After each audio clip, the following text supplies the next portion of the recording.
السلام عليكم ورحمة الله وبركاته. النهاردة إن شاء الله هنعمل بوريك بالجبنة. صنف سهل وبسيط والطعم حلو جدا، وينفع مع الشاي مع الفطور الصبح أو للرحلات للمدارس، وطري جميل جدا. اتفضل. بسم الله الرحمن الرحيم. دول 3 كوبايات دقيق، هنحط عليهم حوالي معلقة كبيرة خميرة، معلقة كبيرة حليب بودرة، ومعلقة كبيرة سكر، وهنحط زيت نص كوباية،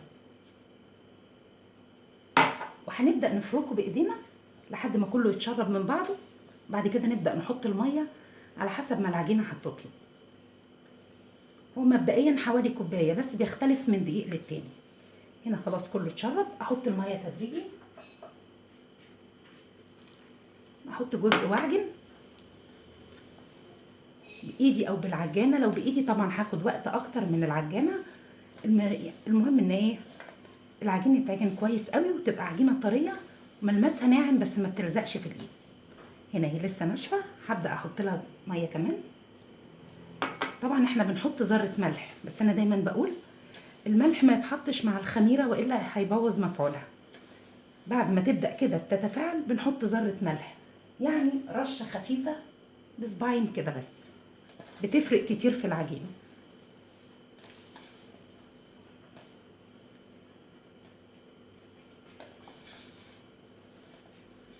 نعجن فيها لحد ما تبقى طرية بس مش بتلزق. لو لقيناها ناشفة بنزود مية، لو لقيناها طرية ممكن نحط رشة دقيق.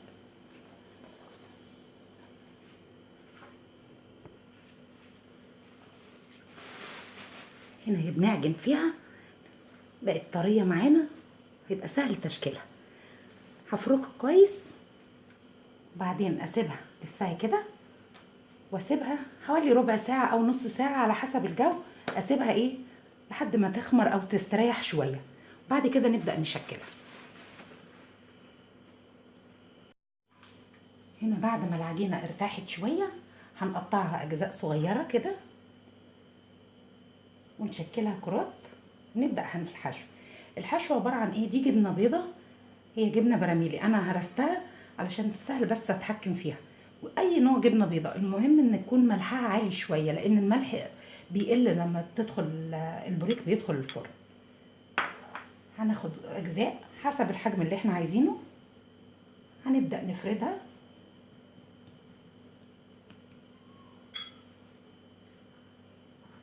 هنحط الحشوة، المهم ما نخليش الحشو يجي على الحرف،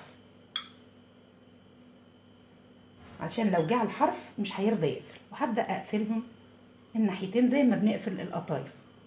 في طريقتين ممكن بعد ما اقفلهم، هي طرق تجميلية، اعملها بالشوكة او طريقة المجدولة، اجيب كده بالورب ابطط الحرف شوية واجيبه بالورب.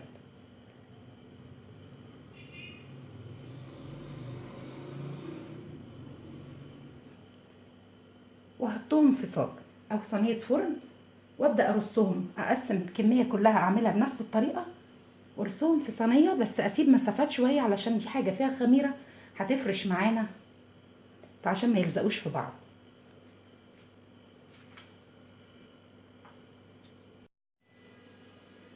دي الاخيرة.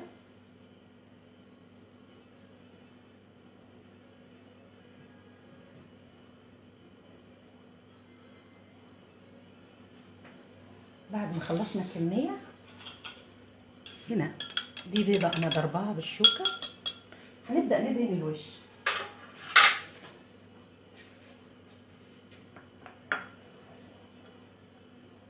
مش عايزين كمية كبيرة في الفرشة علشان ممكن تنشف،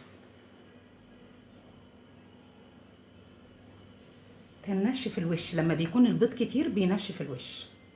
هنحط بسيط كده.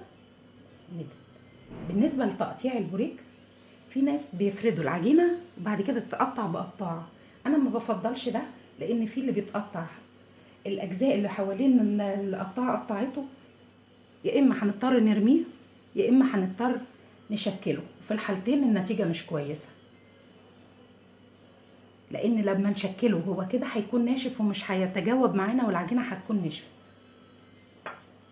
هنا بعد ما بندهن الكميه كلها بنرش على الوش حبه البركه ونسيبه لحد ما يخمر. بنحس بان الحجم زاد شويه، هسخن الفرن على نار عاليه وبعدين اسويه.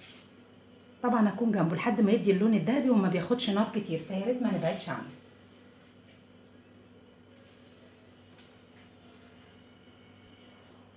هنا بعد ما استوت وخرجت من الفرن والريحه جميله جدا، اتمنى انها تعجبكم باذن الله. بصوا طريه وحلوه ازاي. بألف هنا وشفا. السلام عليكم.